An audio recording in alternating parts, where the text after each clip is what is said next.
Hi guys, how are you doing today? Welcome back to Random Lifestyle Vlog. So in today's video we're going to talk about fragrances and we're going to talk about the Versace Crystal Noir. So I have two fragrances, one of them is Eau de Toilette, one of them is Eau de Parfum.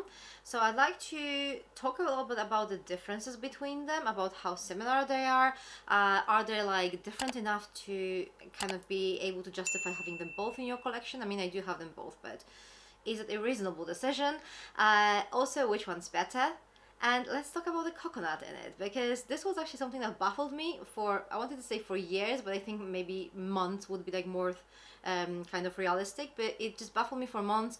So let's talk about the coconut in this fragrance. So many people describe the Versace Crystal Noir as this beautiful creamy coconut scent.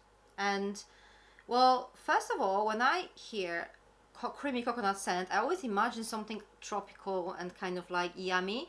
And if you're thinking that Versace Crystal Noir is going to be tropical, don't, okay?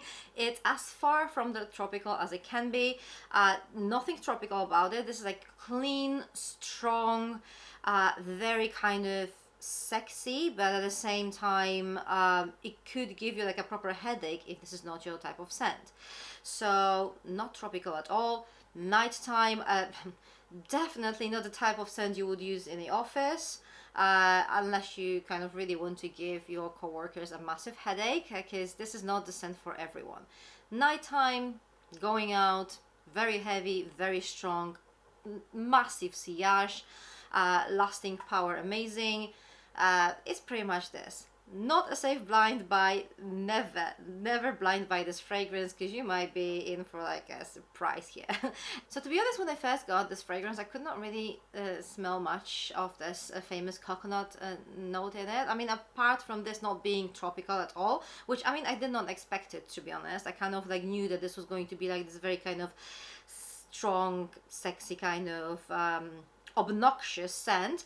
I knew it wouldn't be tropical, but I still couldn't really find much of that coconut. There was like a slight faint kind of like almost desiccated coconut vibe, but nothing really that I would describe as creamy or like properly coconutty. It took me almost a year to realize why I could not smell any coconut in it, and guess why? The fragrance I owned was Eau de Toilette. So this was a little bit different scent than the original Eau de Parfum, and that Eau de Parfum actually contains coconut, whereas the Eau de Toilette doesn't. Yay, mystery solved here. Let's talk about the notes in this situation. So the notes of the Eau de Parfum, I'm going to put them here. We have top notes of pepper, ginger, cardamom. Then we have middle notes of coconut, see the coconut, gardenia, orange blossom and peony. And then we have base notes of sandalwood, musk and amber. Okay, so this is Eau de Parfum. Let's have a look at the Eau de Toilette. So the notes of the Eau de Toilette, surprisingly, the top notes: violet, black fig, black currant. Middle notes: jasmine, tuberose, frangipani. And then we have base notes of sandalwood, cashmeran, vanilla and heliotrope. So as you can see, there's cashmeran, one of the notes that actually smells slightly like coconut. So I guess this was the reason why I could smell something like a desiccated coconut kind of vibe. And this is probably the reason why so many people, even those who actually don't really have Eau de Parfum, can actually smell something similar to the coconut. But looking at the notes, it actually surprises me that these fragrances are actually that similar in real life, because judging by the notes, they should be different. They should be so different. So let's talk about the similarities and differences now. I mean, honestly guys, there's not really much difference between those fragrances in real life, and I honestly cannot explain how these are notes taken from Fragrantica. So I'm not sure how these like completely different sets of notes create fragrances that are so similar. Both of these fragrances are very kind of slightly soapy, very heavy. Like the description I gave you in the beginning of this video is pretty much very accurate to both of these fragrances. The main difference that I can catch is obviously in the Eau de Parfum we have this coconut note. It is quite creamy, so the fragrance is generally a little bit creamier. It's a little bit spicier in the opening, which does not really bother me that much because it kind of settles down. I don't really like too peppery fragrances, but it's just the opening, literally. And apart from that, it's just creamier and like a little bit like more rounded. Other than that, I think these fragrances are actually very similar. They both have amazing lasting power. I don't really consider the Eau de Toilette being like the more watered down version of the Eau de Parfum. It's not really the case here. They just have like a slightly different feel to them. Like one of them is a little bit creamier, the other one is a little bit like sharper. I would say that's pretty much it. Is there a point of having them both? Like, in my personal opinion, no.